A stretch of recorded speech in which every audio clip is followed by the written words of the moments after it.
start.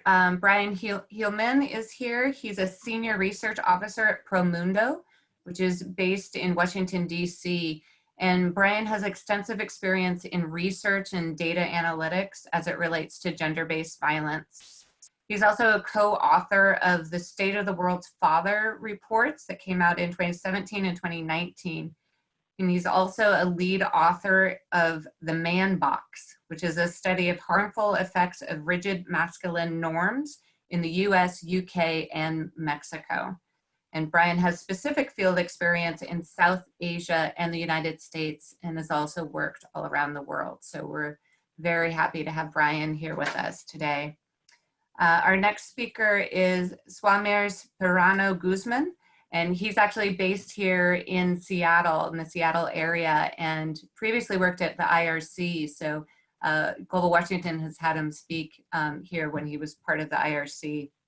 He also serves on the board of the UN Voluntary Fund for Victims of Trafficking, and he was appointed by President Obama to the US Advisory Council on Human Trafficking. He's also worked with the UN and Vital Voices International to develop curriculum and training to engage men in ending gender-based violence. Swamers currently works at the Mental Illness and Drug Dependency Unit at King County Department of Community and Human Services. So thank you, Swamers. Has Laxman joined yet? Not yet, I just emailed him. Okay.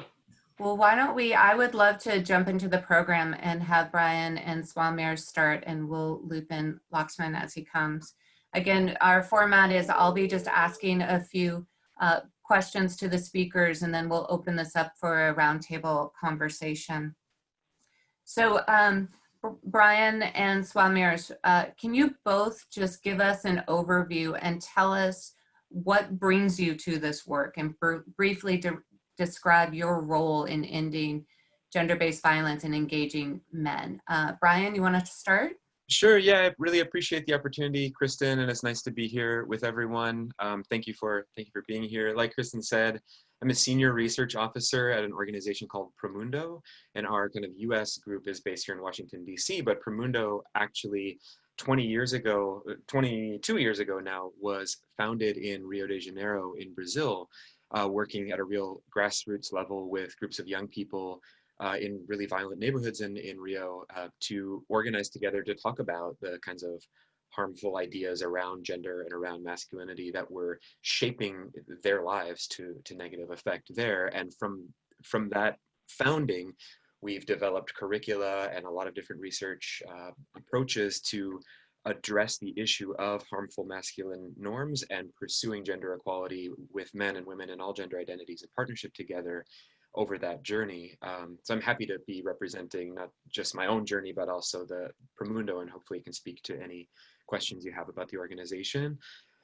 Speaking on a personal basis, this work is really, foundational and fundamental to my adult identity as well. Like my first experience, professional experience really of any form, in my early 20s was living and working in rural India for a long time. And that was kind of my lens into the intertwined, intersectional identities and oppressions that face people, the disadvantaged people in the world, and seeing how the issues of lack of access to education and being subject to intimate partner violence and other insecurities at home, as well as economic constraints, from a grassroots NGO perspective, seeing those issues intertwined together for a long time, living and working there, was kind of where this interest emerged. And then it was through further, my graduate school education and further on, where I really honed a political philosophy based, really, that was if there's a certain gender identity group who's known to be causing the most harm, then quite a lot of the responsibility for fixing that harm really should fall upon that group. And of course, I'm referring to men.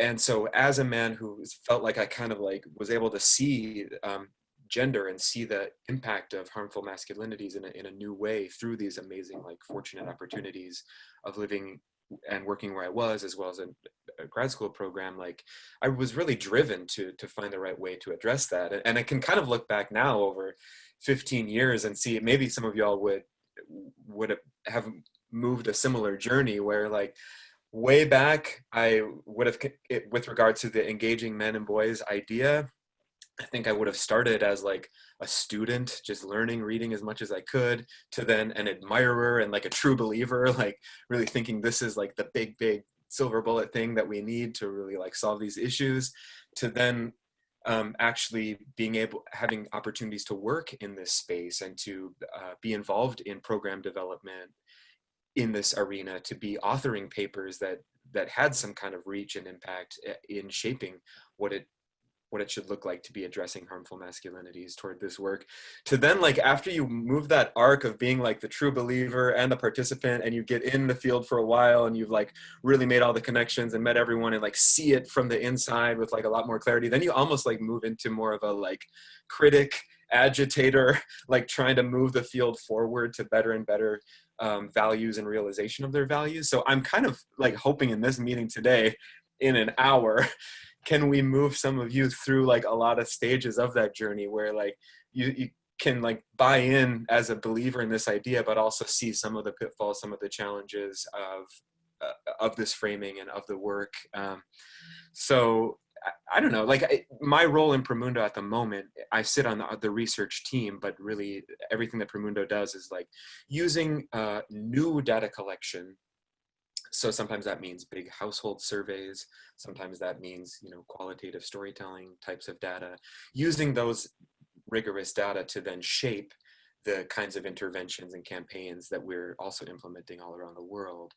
But I think later on, I'll be able to speak to some of what those data and those connections are looking like.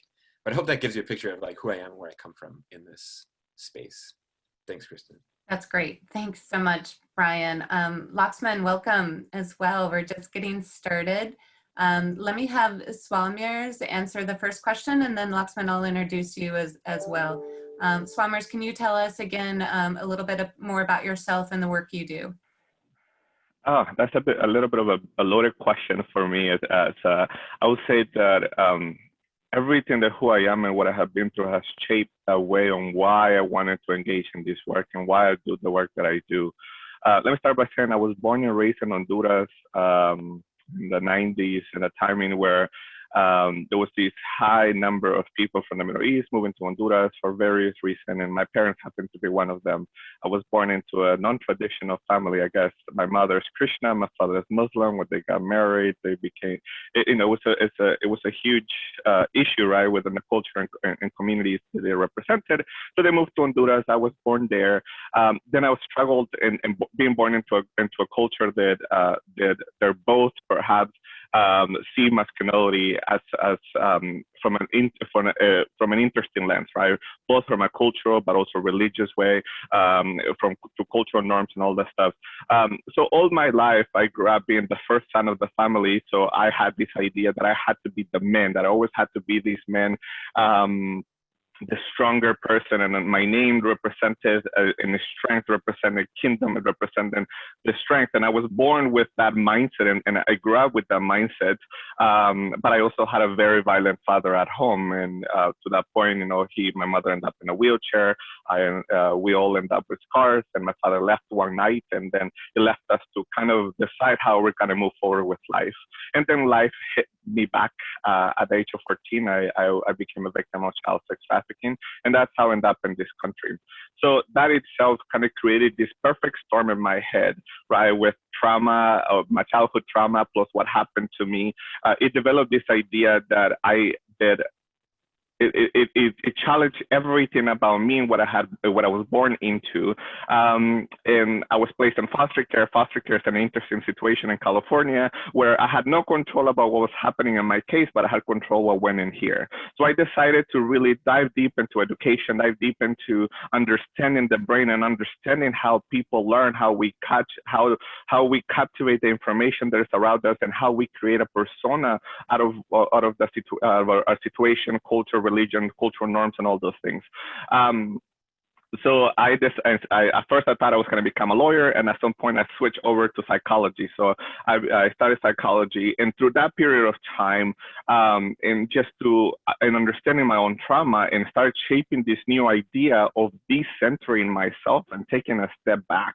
As a man, as somebody who appeared white, I had to really check myself and take several steps back to really decenter myself and provide a different image of me, a different persona of me through a trauma lens, right? And I realized that as I was going through this process in my mind, decentering myself, understanding the complexity of a relationship between women and men, and how we interact with each other, and how we should respect each other, and how we should, again, manage decentering themselves on that process, I understood it was a traumatic experience. It was I'm aware that perhaps some of you all in this call have a psychology background, and I understood one thing, and as I was studying the neurobiology of trauma and the impact of the brain, and everything about that moment taught me that what was happening in my head, it was a traumatic experience. And it wasn't as a typical traumatic experience, but it was challenging every system of value that I grew up to,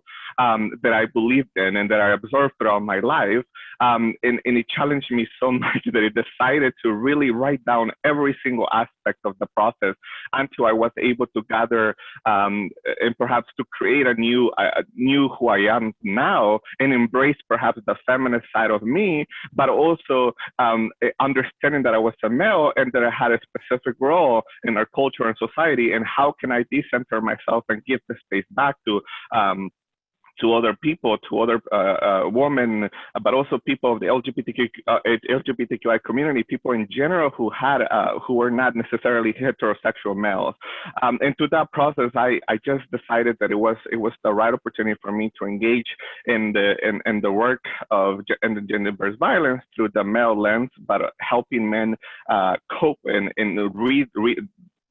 decenter themselves and create a new self for themselves, right? And by understanding that both had to be a traumatic experience, but I couldn't come in and teach men about decentering themselves through a regular learning process. It had to be through a trauma-informed process. I had to be understanding what was happening in their brain as I was challenging every single aspect of their beliefs, and not necessarily to teach them something new, but to help them unlearn all that bad information and give a new process and introduce a new topic, introduce a balance between their gender, their masculinity, and everybody around them who perhaps believe them are different gender, but also different orientations.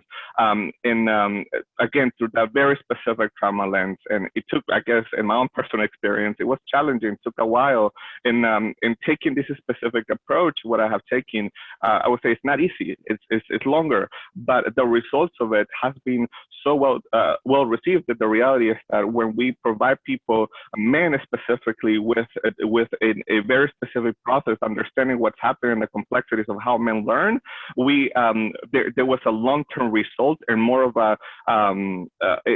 an equal-based approach on how men should experience themselves in relationship to others and around themselves and their communities and their culture, their wives, everybody around them. Perhaps that's a loaded question there, and I will talk a little bit more in the next question. That's great. Swammers, thank you so much for sharing that with us. We look forward to talking with you more. Laxman, so great to see you again. Let me do a brief introduction, and then we'd love for you to share again what brings you to this work and a little bit more about yourself. Laxman is the Global Co-Director of Men Engaged, and he's the founding core group member of Men Engaged in Nepal. He has over 17 years of experience in program development and advocacy related to gender equality, child rights, and social justice, and engaging boys and men in this topic. Previously, Laxman worked at Save the Children in Sweden, and his scope of work expands across the globe. His expertise is also linkages between work at the national, regional, and local levels and global levels. So Laxman, we're honored to have you here. Can you tell us a little bit more about yourself and what brings you to this work? Sure. Sorry for being late, and thank you for giving this opportunity to share the work that I'm doing, or as a part of the alliance of the network that I'm currently working with. So my name is Laxman, and I'm originally from Nepal. I'm currently based out of Washington, DC, where the Global Secretariat of Men Engaged Alliance is. And the Men Engaged Alliance, in a sentence, is a global network of organizations, meaning NGOs, CSOs, INGOs, who have been working in the area of gender equality, women's rights, from a lens of how do we meaningfully engage men and boys in bringing them towards the part of the solution. And we are currently present in over 74 countries and 6 regions doing this work.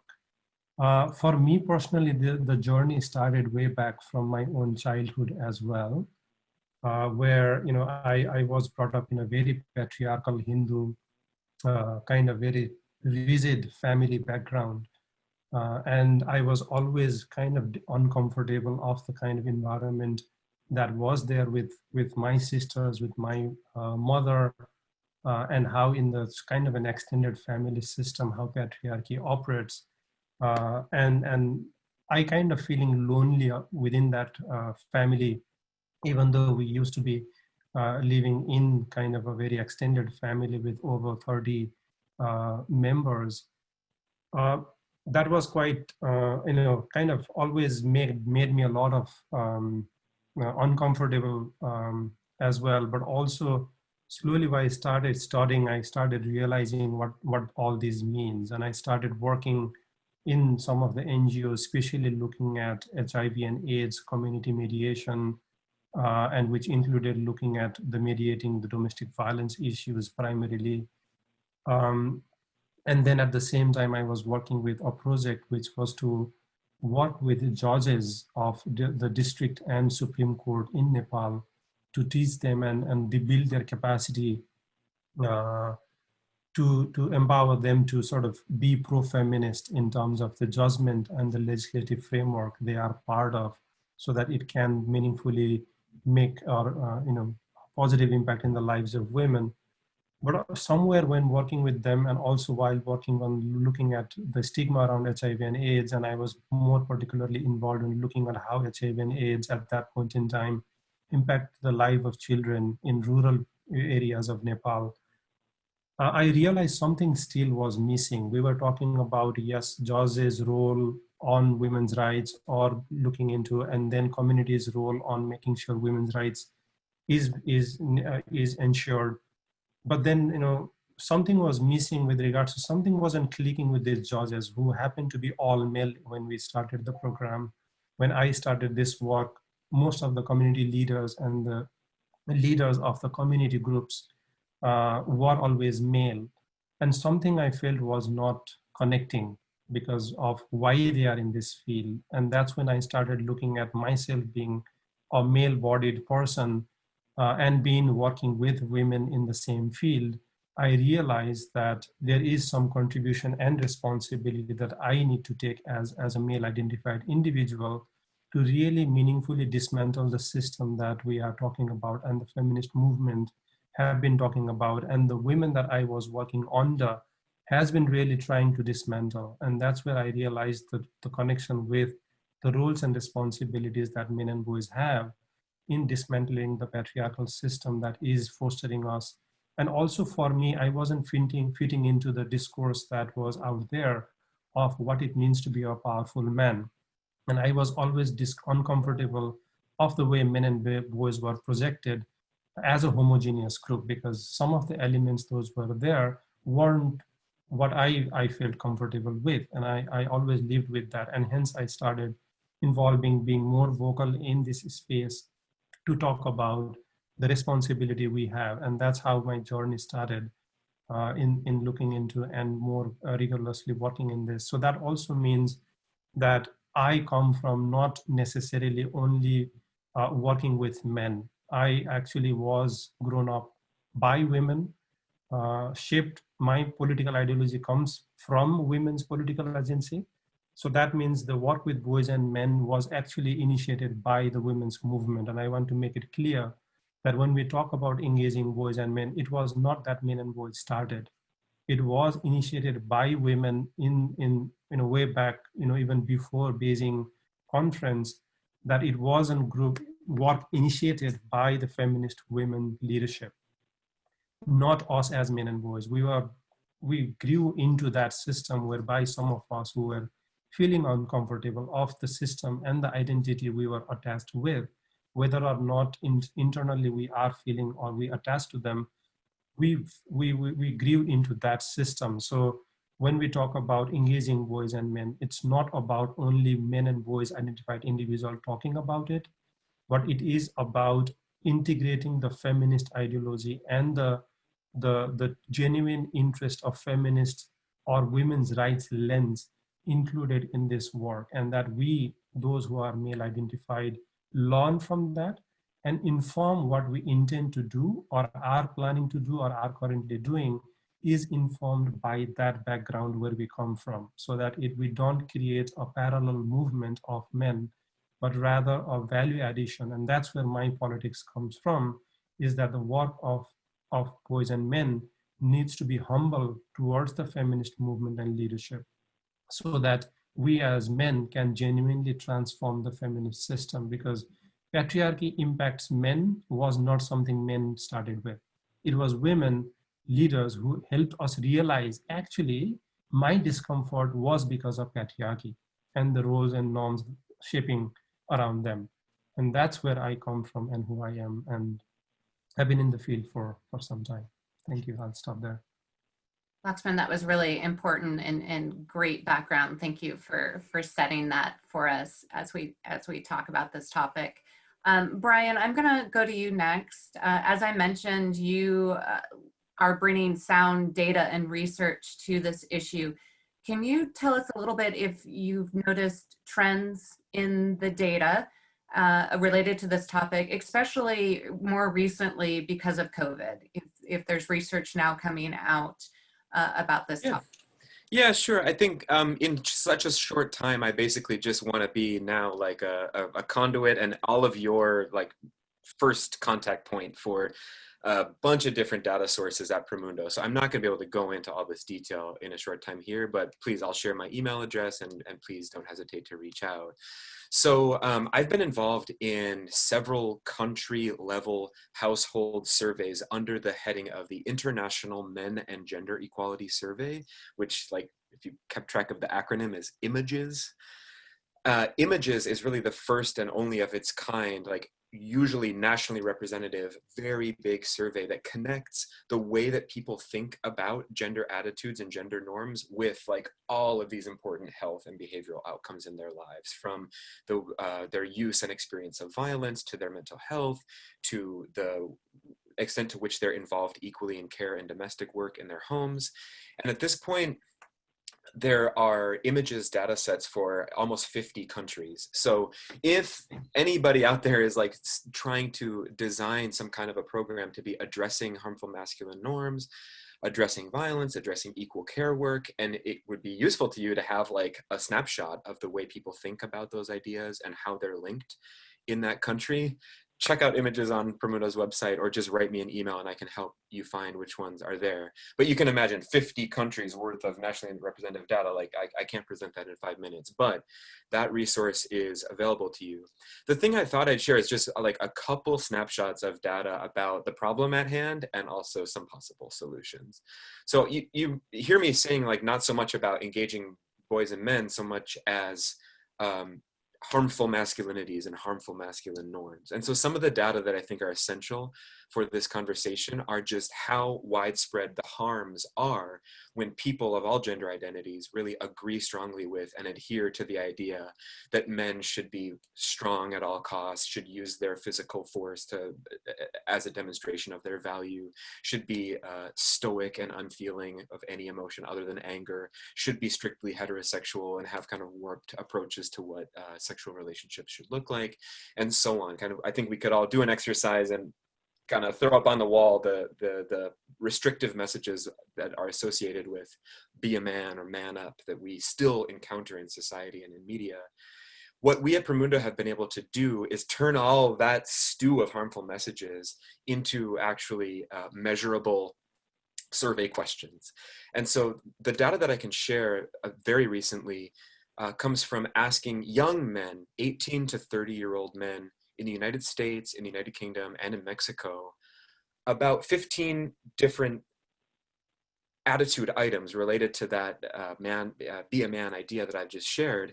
And what we found so strongly, and actually like a new article about this was just published in the journal Preventive Medicine yesterday, so I can like send that around.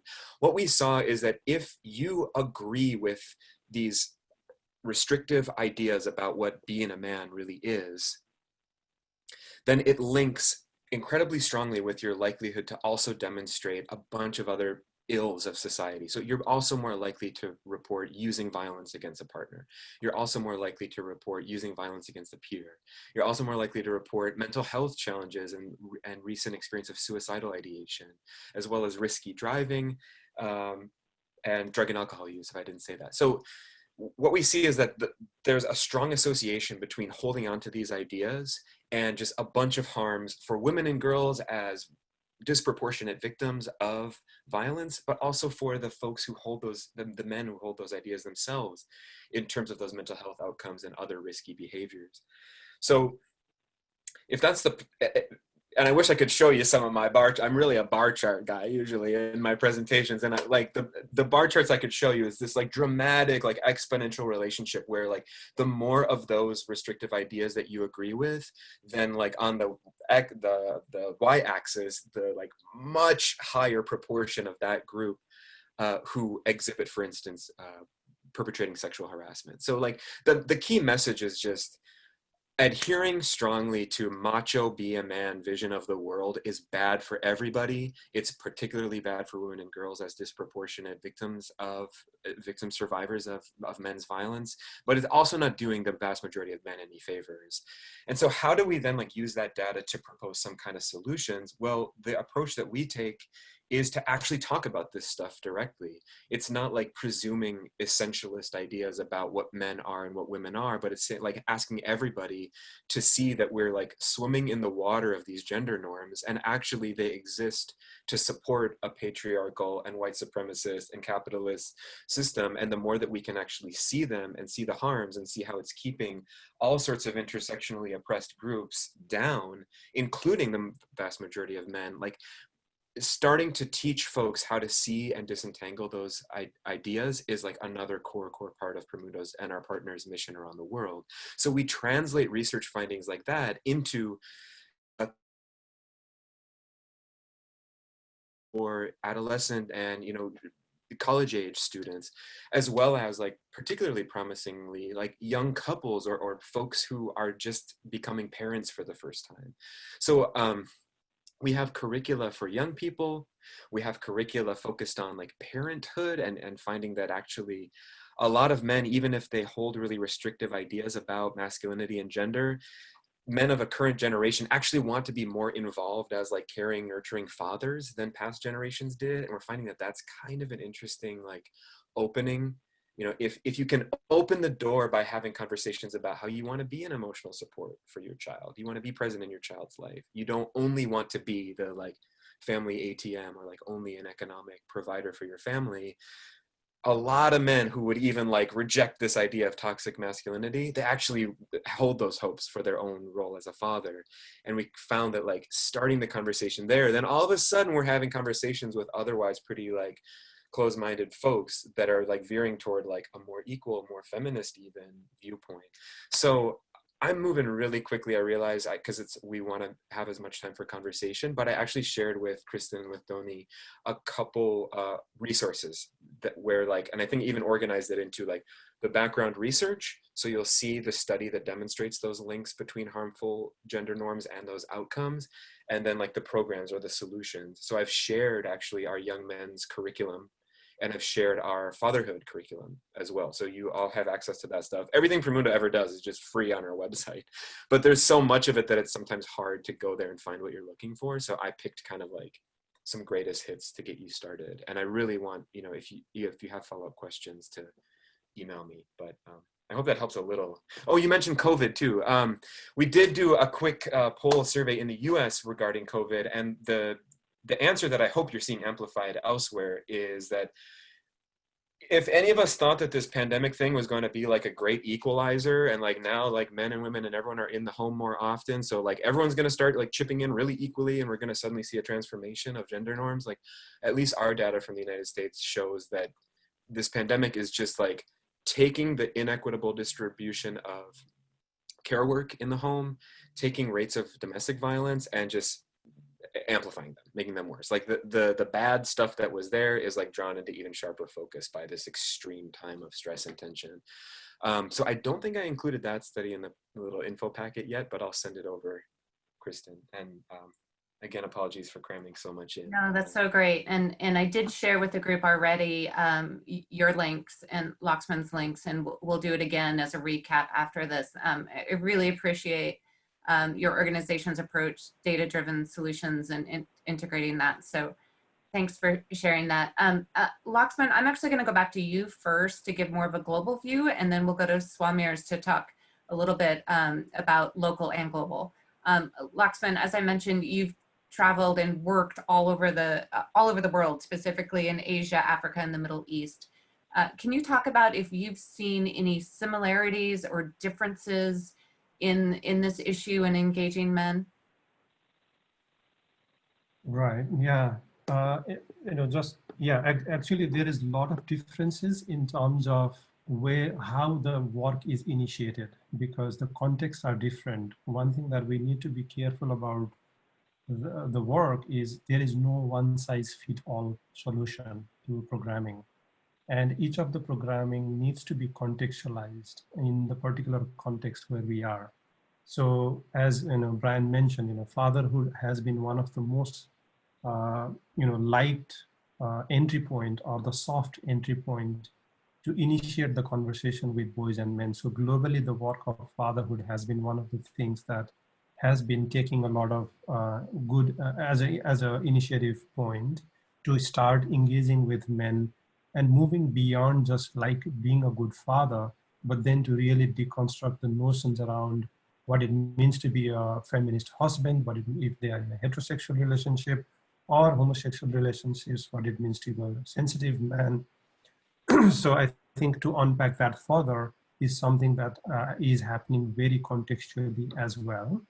And in terms of the learning that are emerging out of also, so that the context specific works makes a lot of value and good entry point in dismantling the collective vision. So, and I think in terms of the collective vision of where do we want to reach with this work is quite common across the world. In at least within Men Engage membership, we have been able to create that common vision to really work with men and boys to dismantle patriarchal system, because the work with boys and men is not an end goal on in itself. It is a strategy out of many to advance women's rights and gender justice towards the end. So I think the diversity of the work depends on the interest of the particular groups or particular organizations, whether you want to start from a violence prevention perspective or from a child rights perspective or a parenting perspective, or if you would like an entry point from a sexual and reproductive health and rights perspective. The strategies would matter depending on what the entry points are. But overall, in general, the strategies that are applied, looking at from knowledge and information building from the beginning, mobilization at the community level, or at the policy level, at the country or regional or international levels, all those broad strategies have kind of similarity across the world. But in terms of the specifics of what kind of a curriculum, what kind of a model, what kind of a entry point, or who and in what kind of a partnership they would implement those ideas vary from regions to regions. And another thing that I really wanted to make it clear is that the work with boys and men globally is getting a lot of traction these days. So there are a number of new organizations coming up who are certainly interested on doing work on engaging boys and men, and rightfully so. I think it is an important element to bring men and boys on board, but also the sort of diversity that we are seeing is the disconnect of this clarity on what is it that we are doing, or why are we actually working with these boys and men also varies, which leads to a bit of confusion around among the feminist circle on are we then only limiting our conversation to only looking at men's life, or are we connecting broader connection with how men's life and the way we operate and behave, build our relationship has an impact on larger population, and primarily women and girls and people of diverse identities in those contexts, and those who are in the marginalized context as well. So I think those vary a lot, and depending on the stages of the programs, they all are at very different stages. So you can't find a similar stage where everyone is suddenly talking about political work on how exactly this work is contributing in dismantling patriarchy, but they are in different shapes and different trajectory and stages in that progression towards the overall vision. And I think, yeah, and then, the context matters also, because especially looking at the religion and the existing faith issues do really matter quite a lot, and has been the most challenging issues for the work, which governs really, how men behave. But also when we talk about the impact or negative impact of patriarchy on men's life ourselves, we also need to put that in a context. And that's what we are seeing very diverse in the work that is happening with men and boys, is that looking and bringing the privileges of men because of patriarchal system also in the center. So some works start looking at men's life in particular and how that negatively impacts men's life, some of the elements that Brian talked about, but also then needs to be connected with how that is disproportionately impacting the people who are at the margins of the margin. Maybe it's, based on gender, sex, age, any other variables that you can bring in. So those are the differences that we see in the work, and the clarity and putting that in a context. And working with boys and men cannot be a 2-year program, or sorry, project. It is a long-term strategy that needs to be constantly worked throughout different angles. And that's what we see differences in the work that are there out there across the regions, also in Europe and North America region, not only to look at Africa, South Asia or Asia, but also in Caribbean and Latin America. These are the differences we see, and that also creates some level of tension between the feminist movement and the work with boys and men, up to a level because of that differences on where the works are at the stage, but also the vision that the clarity they have on what exactly the endpoint is or moving towards. So I'll stop there and then wait for questions, Dara. That was great. I know that it's hard to distill the complexity of this problem, and that you did a great job in that, and emphasizing the long-term aspect of the solutions. Swamers, I want to turn to you, and then we'll open it up to conversation. Again, you've had experience in Seattle, King County, and globally. Can you talk a little bit more about the local aspects here in King County to this, and as it relates to the global issues as well? Thank you, Kristen. I want to start by saying, my goodness, Brian and Laxman, your work is fascinating. And we actually have been in the same places and the same countries doing similar projects, but we just didn't remember until yesterday during our call. It's fascinating how our works sometimes intertwine. I want to echo two things that Laxman say. I think that is very, very important before I kind of go into it, is the fact that projects engaging men into gender-based violence initiatives or ending gender-based violence, it cannot be a one-size-fits-all, right? And I agree with Laxman that we must take perhaps a geographical approach, a cultural, a country approach, a cultural approach, a religious approach, and that fits into the specifications on how that country, how culture, religion, and other aspects of culture forms the way that the men engage with women, the way the societal norms around those two groups. I want to echo Brian's too. Like, if you Google masculinity, if you get what it gives you, whether it tells you you're supposed to be this strong person, the prime image of masculinity. If I went by that definition, I don't think I would fit into that. And I want to read you a statement before I want to take you to perhaps at the city level, at the county level, and at the state level, and at the national level, and perhaps at the international level, what are the differences that I'm seeing. But before that, let me read to you kind of like the approach I have taken in my work. Through both a feminist and racial justice practice to build the momentum in the work that I have done. So solidarity is necessary for building alliances and movement. For these, personal and political work is required. Intersectionality requires people to confront personal and political trauma, share power, step back, decenter themselves if they're the privileged ones, and to center people and communities that have been historically marginalized. This requires vulnerability, flexibility, openness to critique. This is the hallmark of feminist and racial practices. Sit with her, reflect on it, and a true understanding of the issue and the struggles of other people and groups. It means doing self-study and not always expecting marginalized and oppressed people to educate you. And this is, and for me, this has been an interesting context because I took the first approach I took is going to those communities, let me listen to you, let me hear you, let me educate, please educate me on this. And that actually was not the right approach. It was me perhaps building a format and being part of those communities, embedding myself and understanding the complexity of the issues and specific community, countries, and cultural groups, and so much more. So now let's just start with Seattle. In Seattle, you have 3 different approaches currently being taken on engaging men in gender-based violence initiatives and ending gender-based violence. You have the first approach is kind of like the sex buying approach, which is traditionally associated with buying sex from victims of trafficking or people who engage in sex work.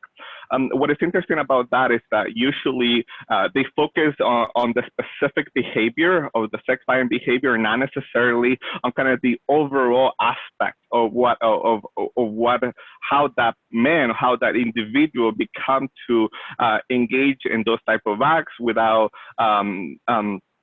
so they don't look at perhaps the background, they just look at the specific behavior and providing intervention to stop the behavior, but doesn't seek to change perhaps the underlying basis of why that behavior is happening, right? And at the local level only has a 38% actually positivity rate, and about 78% of men actually come back into the same behavior within 6 months of finishing the project. And that tells you a lot. The second thing, the second approach you will see in Seattle, for example, it's when it's court mandated, where a court is telling somebody you need to go to this type of classes because you have committed some type of violent act against a woman, specifically women. Seattle is actually, King County has actually done where they will also mandate that type of classes for people who have engaged in abusive behavior towards other people or like other cultural, other orientations and gender forms. But in Seattle, again, those core mandates, only 16% of people actually complete those type of classes, and that tells you a lot, right? When you force people into a specific approach or into something specifically, you will have really low rates of participation, but also the ability for the brain to captivate and learn from the process is very, very minimal, right? So 16% of people actually complete those classes, and nearly all of them do come back to and have other type of abusive behaviors. Now, the third approach is where there's a specific cultural groups, right? Would you have the different health boards in Seattle, for example, the Khmer Health Board, the Vietnamese Health Board, the Cambodian American Health Board, and other culturally specific health board, where they're providing education and information to males within those communities on how to decenter themselves and to share the household structure with women or their significant other. And that approach actually has an 87% positivity rate. That is an important aspect for us to understand, right? That is a very local level and perhaps really engaging men from a specific cultural and linguistically appropriate intervention way in providing those services. And then at the King County level, then you see specifically, King County has opted only to focus on 2 aspects of that, right? Sex buying behaviors and abusive behavior towards all genders, not only women, but also people of other LGBTQI communities and other communities who experience a severe level of abuse at the hand of heterosexual males. And at the county level, we see some positivity rates, but it's really low compared to perhaps what other approaches. And again, it's because they're often core mandated and not necessarily, it doesn't necessarily allows for some type of autonomy to take place in a self-discovery way that allows the men to fully engage and absorb the information being shared with them. And then at the state level, you have, there isn't actually much going on, and they're really built on what Seattle King County is doing, but only on the sex-buying behaviors. So when you see a man engage in the first or second offense of sex-buying behaviors or sexual assault behaviors, they're asked or they're told to participate in a class, which there's usually a fee. Those fees usually prevent people from attending those classes, and only 3% of people can actually sometimes actually pay the fees, which are usually can go between $1,000 to $3,000 depending on the provider and depending on which side of the state you're living. And then you have at the national level that I'm going to focus specifically in Boston. In Boston, there is this gentleman, Stephen Pilaprio. He is a psychologist, an amazing person who works with people, especially men who have experienced sexual violence. And he saw that men who have experienced sexual violence who are, typically takes 20 years in average for a male who have experienced sexual violence to come forward and speak their truth. Right. So what Stephen wanted to do is it's perhaps educate men at that level who have experienced sexual violence, sexual torture, or some type of sexual assault against their person, educate them and use that specific trauma event or the window of trauma to insert new ideas and to help them create a new persona through them. Right. If you may know trauma, it's a process that shapes and rewires everything about who we are. So it's an interesting approach. I don't know if it is totally something that I approve, but it has shown very, very good results. 77% of males who engage in that and those services do not have any type of do not engage in any type of violence against other genders, which is fascinating. Again, specifically on that window of trauma. Internationally, though, what I have seen primarily for myself in Honduras, Guatemala, in countries in Central America, for example, is that we take a different approach. With there's the approach of building community within men, introducing a new topic, introducing ways to engage in this type of conversations without telling men to center themselves at the power ones, right? But it's also a focus on decentering themselves in building on the feminist movement throughout Central America, right? The International Organization for Gender Studies in Central America has done a fantastic job on really introducing all these topics, but what they chose to hold on to is the aspect of autonomy, right? Some countries we see men as being autonomous individuals, but we don't see people of other genders, especially women, as being autonomous individuals. And the moment you marry somebody, you kind of become of that person. In Honduras, for example, you say your first name and of that person, is of that person's last name. So it's very proprietary. So we introduced a topic of autonomy from a woman's perspective. And that is what that did for us, is that allow us to both center men, but also center women and allow men to decenter themselves and put women in front, but also introduce a topic of sharing commonalities in the house, right? And it was with what Brian said about really the new age of men really wanting to engage in the household and be parents. I'm a father myself. My son just turned 9 months old a couple of weeks ago. And it took me a while to get there, because I wanted to get to the process that I felt, okay, I'm there, I am good, and I can teach my son how to become a good man and perhaps even adopt some of those feminist values that I have done myself. And just out of respect for the time of you all, and I know that we were allowed for time for questions, I'm going to stop there.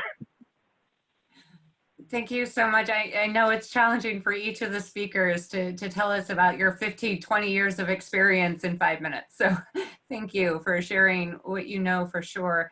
I'd love to open it up for questions or comments from the group here.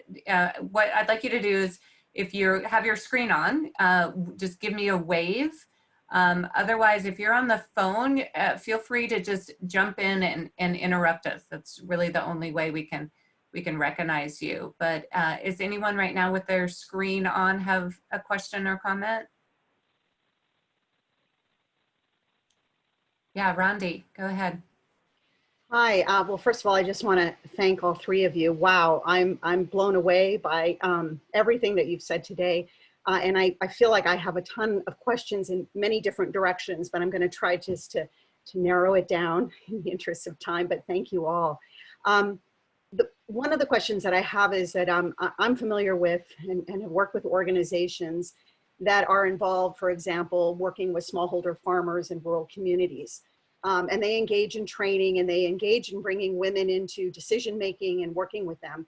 And I was wondering whether, and this is for any one of you that would like to answer it, your organizations work with other NGOs and other groups who are doing, not necessarily focused on ending gender-based violence, but the result would be empowering women to be able to take leadership roles in their communities, helping organizations in their own trainings kind of bring in all the things that you're talking about. And I'd love to hear a little bit about that. Thank you. Also, in the interest of time, I might just direct this specifically. Laxman, maybe can you answer that one? And then we'll try to get a few more questions in for others as well. Sure. Yeah, there are a number of examples, especially from that I'm aware of, is from Africa and South Asia, where it's more of a community-based approach and model that they have worked with men in farm, small-scale farm, as well as rural communities, and the kind of work they do is really outside of the one example that I can remember right now is from Kenya, where there are small, women's groups in those communities, and they were facing a lot of pushback because they were earning money and etc. from their male partners.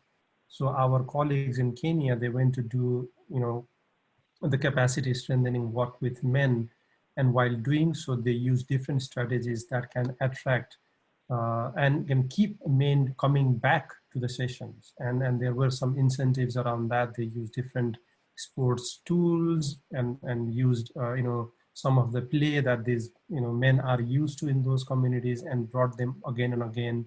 And also at the same time, they provided financial support or any other material support, such as they provided chicken, the baby chickens, what is it called? But anyway, you got what I meant, right? Yeah.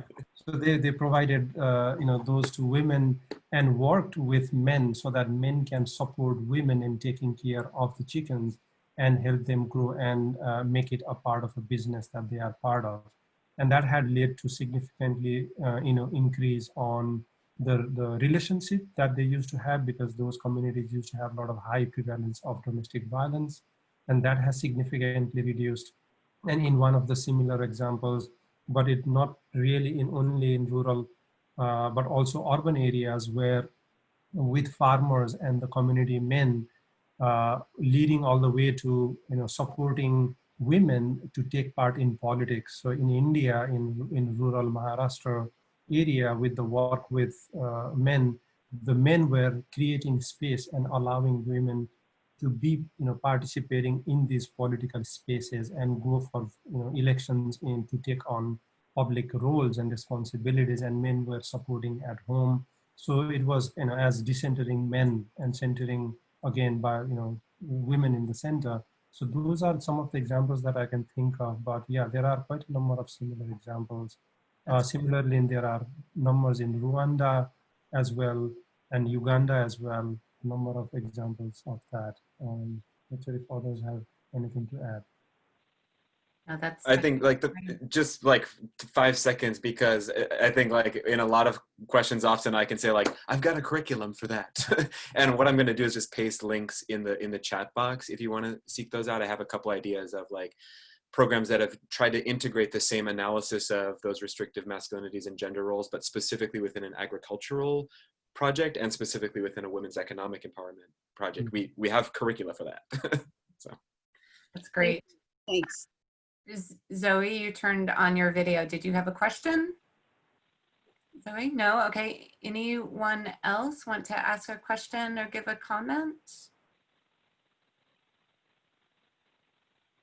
I have one, if no one. I will try one. Go ahead, Zoe. just out of curiosity, how much, or have you guys done, any of the three of you, done anything around, as opposed to male and female roles, more teamwork roles? So it's like the family comes together and this is what the family does to survive, you know, and maybe that it doesn't address necessarily traditional roles, but if you guys work together as a unit, then you're better off as a separate. So not like this is toxic masculinity and this is a female role, but approach from a more of a team approach. That's a good question. Swamirs, were you discussing that yesterday? Would you like to weigh in on that? Yeah, I think one of the things that we did in Central America is that we did both, right? We did a problem-specific conversation, but also we had a different, perhaps, group for us to kind of to see the differences between just focusing on one problem while focusing on the household. And the idea about the household, it was really to help. To really help the family to become a unit, in a powerful unit that could really help advance the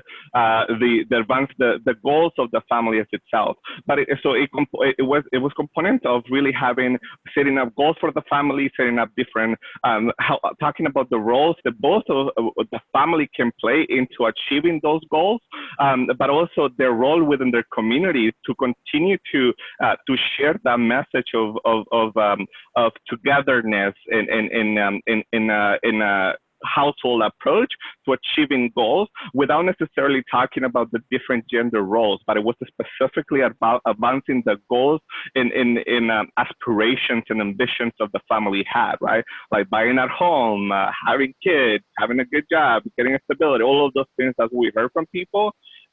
So what we said is like, let's introduce a idea that if you work together as a family unit, without necessarily putting men as the idea of like men can work and then pay for these and get us there, it was the family both getting together, working together to achieve that goal. And getting you there. But that was a very culturally specific focus, primarily done in Honduras, El Salvador, and Guatemala, and barely looking at the socioeconomic issues in those countries. And was it successful? How did it turn out? Well, so we did that 2 years ago. The idea is that we will have, we're asking actually the Oak Foundation to refund a portion of that just so we can come back to it and kind of reassess, right? So the first year we did see some really good results. The one out of the 3 goals that we established for each family had been achieved, mostly achieving either achieving peaceful or achieving a peaceful home environment. Some were able to buy a home because both of the family members, all of the folks within the family structure were able to work, or were able to push forward an idea, and then the idea of autonomy, right? That was one of the ones that we got more feedback on. Is that they both feel like their own individual person that can contribute to the household and work together, and that was the one thing that I was really looking forward to. So the idea is for us to get more money from the Oak Foundation to go back next year and really gather the 1 year, 2 year, and 3 year mark, and come back to it and provide whether it's that approach of the family unity does it work, and could it be translated into different other areas of the world. That's great. Brian or Laxman, do you have just a quick 30-second addition to that? I just love the premise of the question because, like, you remember at the beginning I said, like, I hope we could go on a journey from like learning and appreciating and whatever to ultimately like also being an agitator and a critic from within this whole field. And I think one of the conversations, like following even what Laxman and Swamirs have said, and like really the pioneering work of Laxman and his team at Men Engage Alliance is like, sure, we're called Men Engage, we're called Engaging Men and Boys, but actually we're finding that it's a little bit like harmful as a like overall framing to always be pitting everything like the men are over here working on men's stuff for gender equality, the women are over here working on women's stuff for gender equality, and then you just accidentally or worse like are replicating patriarchy even in like the supposedly pro-feminist stuff. So a lot of, to me, like the most inspiring work toward achieving real gender equality goals engages men, engages women, engages folks of all sexual orientations and gender identities, but doesn't necessarily feel the need to like stamp itself as like we're doing the men piece. It's really engaging a community as one, engaging the household together, like you're saying, while not losing track of the way that people's intersecting identities shape the struggles that they face. But just to like to say that even like the premise of that question reflects like the kind of critical perspective that I think is really important to bring to this, that none of us are advocating for like, we're advocating for the literal opposite of like men sitting over in their own discussion group deciding like women's rights topics, right? And like sometimes those risks can appear in this world. So thanks for taking a second for that. That's great. Laxman, any last thoughts? We're getting to the end of our time. I think, the most of the work that are going on is there is an approach called gender synchronization approach as well, which brings that the very critical element of the fact that we need to work from a multi-sectoral and holistic approach. And sometimes we refer it as more, either a life cycle approach or a socio-ecological approach informed. So that can not only particularly look at individual behavior change of men, but put that in a context where the behavior change is informed by the interest of other groups, but also make sure that other groups are informing, are also part of the work that we are doing. So when we say men engage, it's not only about engaging men who identify as men, but it's about really transforming the notions where we all play our own part on shaping and constructing and deconstructing what it means to be a powerful man. And that's the essence that we are trying to dismantle while we come in from where, what we call a men and masculinities lens is not only about working with men. It is to do with dismantling power that patriarchy derives as the part of the relationship we have, part of the systems that we are part of, so that we deconstruct this patriarchal power with whoever we are working with, but also from a holistic approach to look at that dismantling of power inequalities as a whole. So I think that needs to be really kept in mind, that this work, and last point then is that when we say gender transformative approaches is not necessarily equal to work with boys and men. The work with women and girls can be either equal or even more gender transformative, which we have tons of evidence for that. So gender transformative approach does not only mean working with boys and men, which is the tendency we are seeing in the field, but it is more a holistic approach to dismantle the patriarchal power dynamics. So great. I feel so honored to spend this time with you three and this group in this conversation. We could probably spend all day, but I know many people have back-to-back Zoom calls or Teams calls. So thank you again, the three speakers in particular, for joining us. Thank you to the Women of the World group and the guests that joined us today. Again, the intention is to take this information and actually do some collective action. So this has been really informative. We probably will follow up with you and just know that this isn't just an academic exercise. We actually want to create change. So thank you all for spending the time today. And thank you for all the links. Global Washington will get this out. The Women of the World group will get all the links out to everyone, and fantastic to have you all. So everyone have a great rest of the day, rest of the week, and we'll be in touch soon. Thank you. Thank you. Bye. Thank you, Kristen. Thank you all. Bye. Bye. Bye.